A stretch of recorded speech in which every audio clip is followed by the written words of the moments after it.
start with what has been topical the last, I believe, 24 hours. And Ghana has until midnight on Friday to clear its gas bills to the government of Nigeria. Officials of the West African Gas Pipeline Company confirmed at a press or news conference in Accra that Ghana owes about $180 million in unpaid gas bills to its bigger neighbor. WAPCO is warning that if the debt is not cleared by midnight on Friday, gas supply to Ghana will be cut.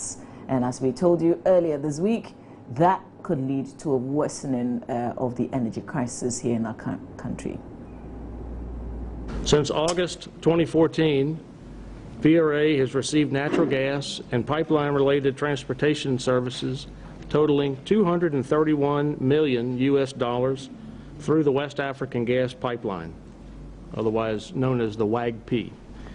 As of today, VRA has paid only $50 million of this amount. Of the outstanding balance of $181 million, VRA owes $103 million to WAPCO, with the balance being owed to the other parties in the gas supply chain.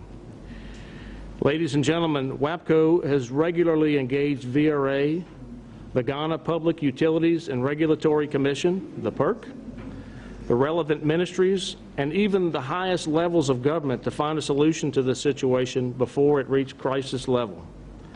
Unfortunately, these efforts have not achieved the desired result. Just 1 month ago, WAPCO received a formal notification from VRA's gas shipper, NGAS, that deliveries to VRA should be curtailed effective 16 of October 2015. That's this Friday. In doing so, NGAS informed WAPCO of the intent of one of its major gas suppliers, Nigeria National Petroleum Company, NNPC, to curtail gas supply as a result of NGAS being in payment default due to the inability of VRA to settle its gas supply and transportation invoices. We are very certain those in positions of authority in Ghana are fully aware of this information, and we are hopeful they are taking appropriate actions to prevent curtailment. Otherwise, WAPCO is contractually obligated to curtail deliveries to VRA as of 0 hours on Friday, the 16th of October. WAPCO management is keenly aware and acutely sensitive to the effect that this directive from NGAS could have on power generation in Ghana. We find it unfortunate that the VRA debt situation has been allowed to deteriorate to the point where it now jeopardizes WAPCO's very existence as a company. And in doing so, it also jeopardizes the only viable option of providing sufficient on-time, off-take assurance for Ghana's 10 and Sankofa developments. I'd like to emphasize that we remain hopeful in spite of the current crisis, as we believe the WAGP remains critical energy infrastructure for Ghana. Further, we are firm in our belief that the WAGP is vital to the on-time and lowest cost delivery of Ghana's indigenous gas resources. To that end, WAPCO will continue to dialogue with the relevant authorities and trust that WAPCO, a company in which Ghana owns significant shares, will not be allowed to go under.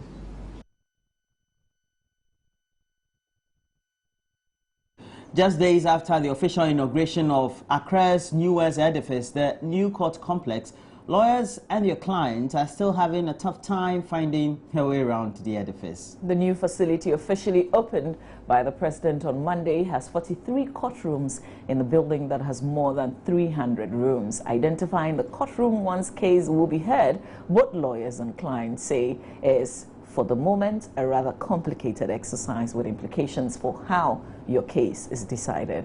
Unlike the old court buildings scattered around the country, the new court complex has been designed to meet international standards. The complex, which has 43 courts in it, has scanners installed at the entrance to check and offset any criminal plots. Additionally, provisions are made for lawyers and their clients in a secure and segregated environment for counseling before and after hearing their cases. But the clients and their lawyers say they find it difficult navigating the facility. The court staff, they are able to show you where the judge is sitting, where your case is pending. It is making it a little bit difficult because if you are supposed to be there on a particular time and you are not able to locate the court, you may only get to court when the case has been adjourned. I came to a down floor. They directed me to where I'll get a general information. I went there. They were able to direct me to the registry. And when I got to the registry, they were able to direct me to the courts. And I got to the court. I was able to find my dockets. And then I think it's quite good. And the environment and everything is nice. It has been extremely difficult, time-consuming. So, first of all, I think that they should publish it in the papers, linking the old course to the new course, so that it will be easier for people to gain access without coming here to be asking questions. The edifice, which has become a tourist center for many, has since its inauguration seen people troop in just to have a feel of the environment. That, according to the supervising judge and the administrator of the complex, puts undue pressure on the facility and could limit its lifespan. The appeal court judge therefore made a passionate appeal to litigants to cut down on the number of people who follow them to the courthouse. The problem is that we would have wished everybody would come to court to observe proceedings, but it is impossible looking at the sitting capacity, the nature of the courtrooms, and the number of people the court could accommodate at any point in time. That is why we are pleading with them that at least each court will have not less than 10 cases a day. And if one person alone comes to court with 60 people, where do we sit the other litigants? So this one, it is a passionate appeal. We are appealing to them that they should bear with us. Not that we don't want them to come to court, but because of the sitting capacities of the courtroom. Administrators of the new court complex are planning to issue identity cards to court correspondents who will be trained to give accurate reports on court proceedings. The president of the Association of Judges and Magistrates has meanwhile says there's no interest in seeing the film on alleged corruption in the judiciary. Justice Dennis Ajay told Joe News that he wants to be impartial and stay away from commentary on the undercover investigations by journalist Anas Aremeyao Anas. He's also the supervising judge in the recently commissioned court complex, and he says he will take action against any judge whose misbehavior is brought to his attention. As a supervising judge, my duty is basically administrative and not judicial.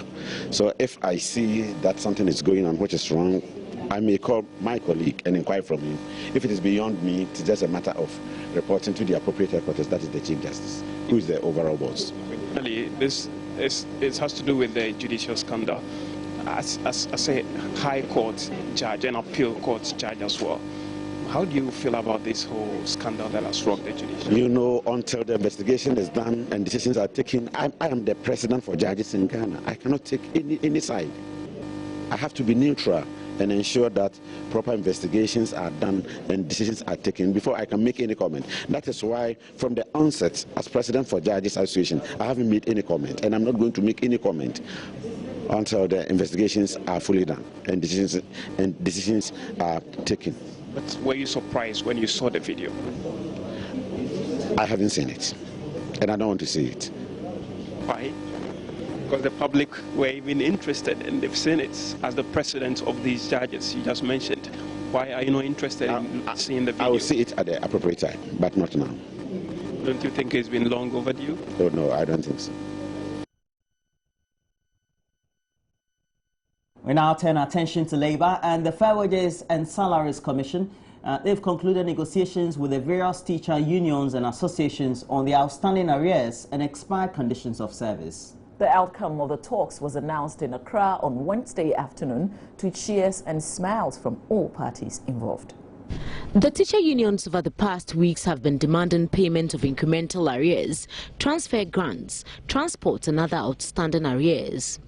Addressing the media briefly after a meeting on Wednesday, Chief Executive of the Fair Wages and Salaries Commission, George Smith Graham, said the Finance Ministry has released money into the GES account for onward payments. We have realized that on the issue of the transfer grant and the vehicle maintenance allowance, money has already been released to the Ghana Education Service. The meeting has been briefed duly by the Ghana Education Service, and we've been informed about the releases that have been made to the districts for payment to teachers. And so we believe that these monies will be received by the teachers very soon.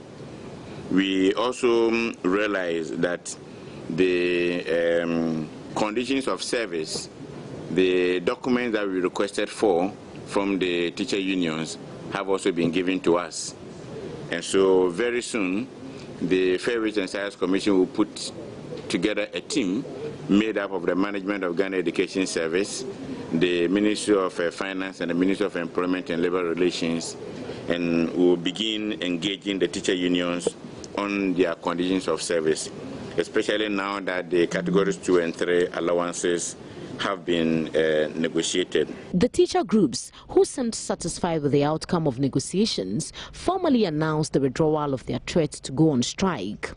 NAGRAT believes that if all stakeholders adhere to the tenets of the agreement that we've reached, there will be no threats and the labor atmosphere will be congenial and peaceful.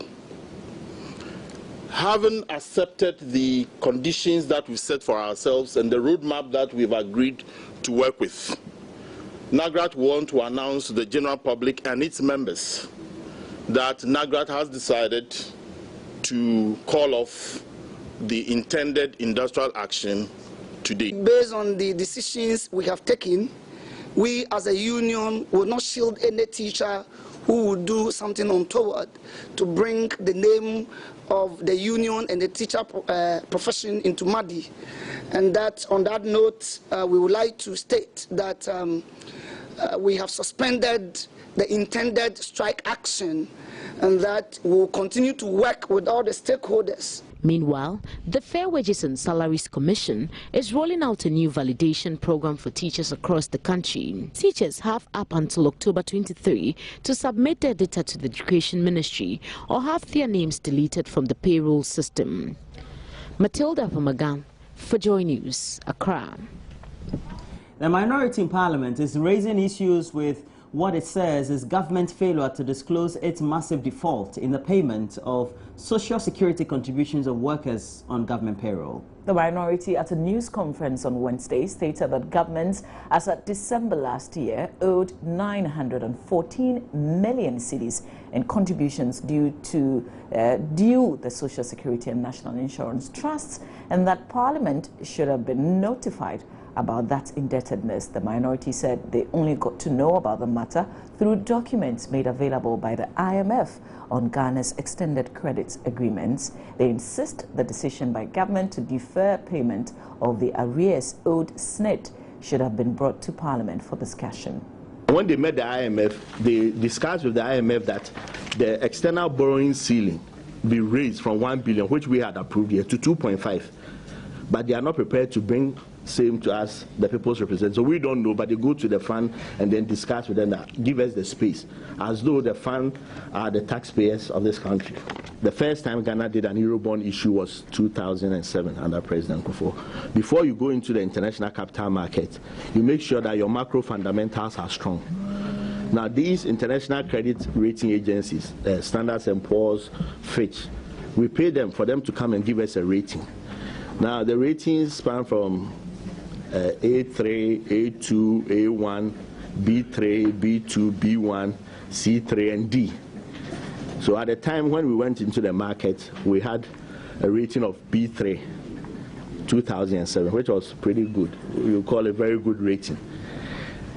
We issued the bond and got a yield of 8.5%, which is the interest that you pay on the bond. Even then, we went for $750 million. Now, the interest is paid annually, so 8.5, you can work the math. That one was about 60 a year. Now, last year, government came to tell us that they were going to retire 250 million of the 2017 bond because it will be due in 2017. When it's due 2017, you pay off the principal. Now, as of now, we have 530 outstanding. So government told Parliament that they were going to retire 250.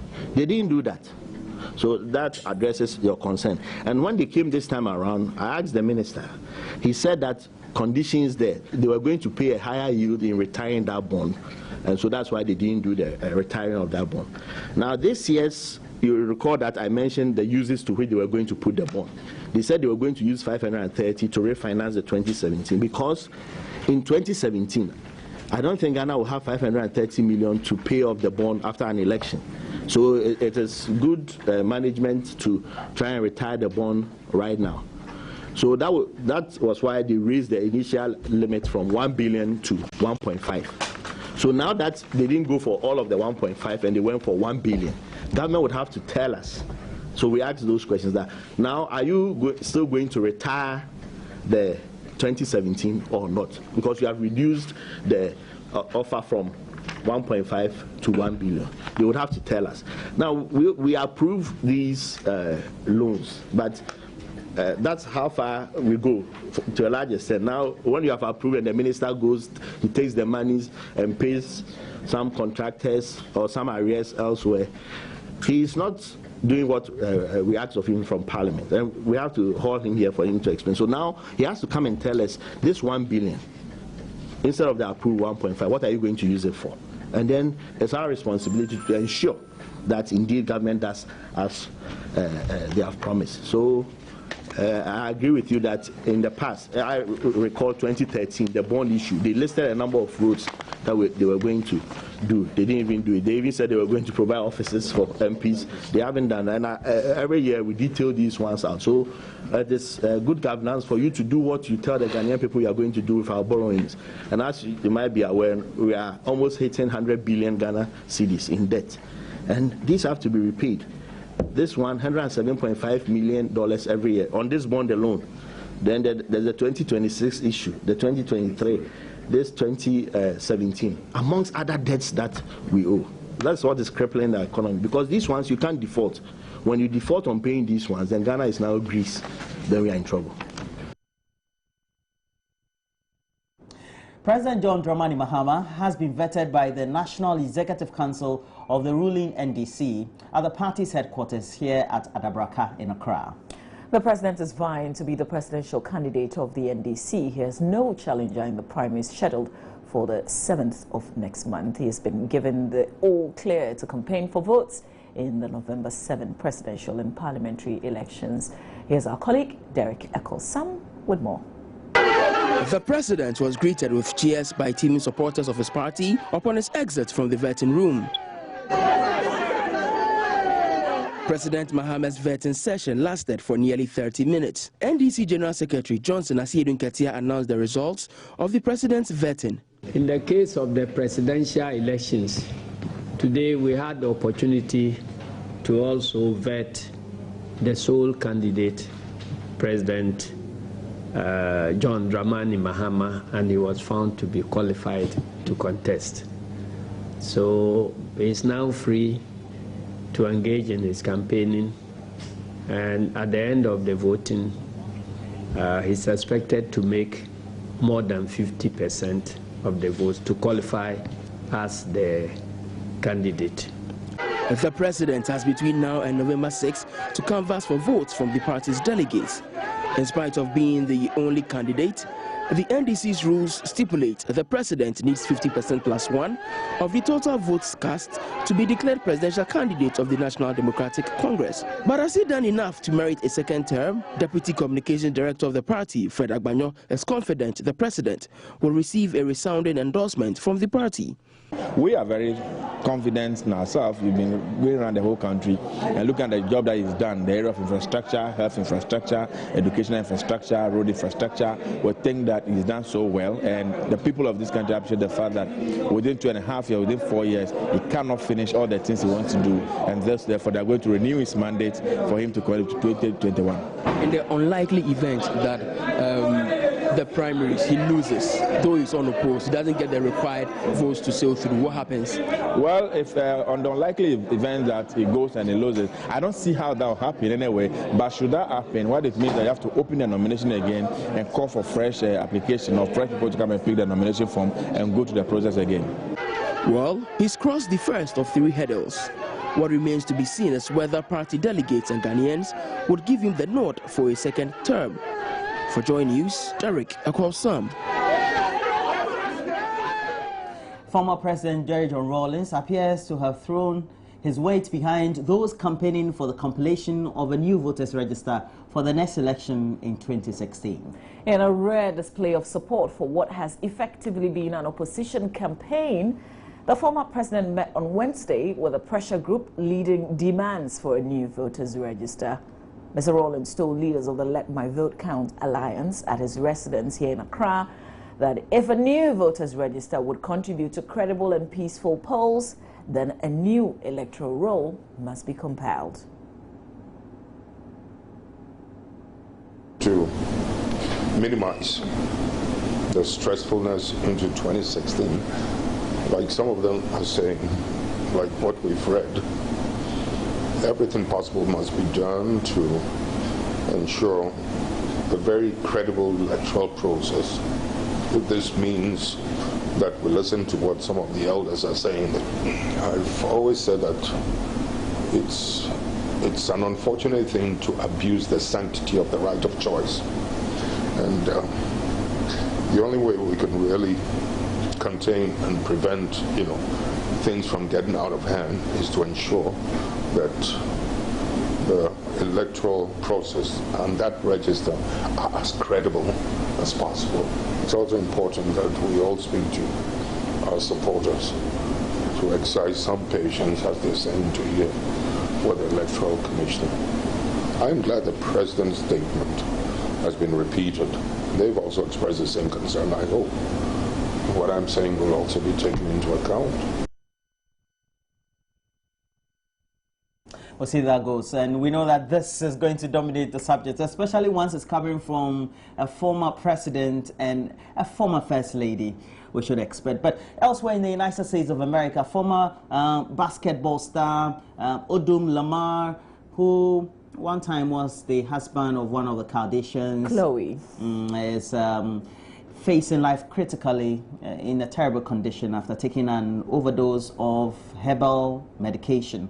Say herbal Viagra. Okay, herbal Viagra. Yes. And got collapsed at a legal brothel somewhere in the States. What's legal about brothel? It's a brothel. Well, that's what they wrote. Why try to... This is Ghana, man. I keep reading and taking the phrases out of what I'm reading from the internet and things like that. That's how they are reporting, legal brothel. Yeah. What should I say? It's sad, isn't it? Yeah, it is. Sometimes you just can't understand the ways people just have it, and you just try to not structure their life in a certain way. I guess we're all blessed, and whatever it is, we wish him well, and we hope that at this point in time he will be well and back to his feet.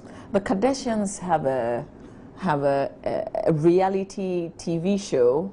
He was. What's the name? What's the title of that? I think they have a new. I don't know. I'll bring it up because Piers Morgan has said something very interesting about it. I'm going to find it and I'll share it with you. They have one. They called Keeping Up with the Kardashians. Exactly. And Piers says. Piers Morgan. Piers wrote in the Daily Mail, I believe. Yeah, of the he UK. says Lamar Odom couldn't keep with the Kardashians. Yeah, it's true. Sure. Yeah. But he received a lot of flack for writing that as well. But I really love the piece. I just had to save it as a web page on my phone as well. Okay. Very good. So this is our little gossip column. I mean, because who cares about keeping up with the Kardashians?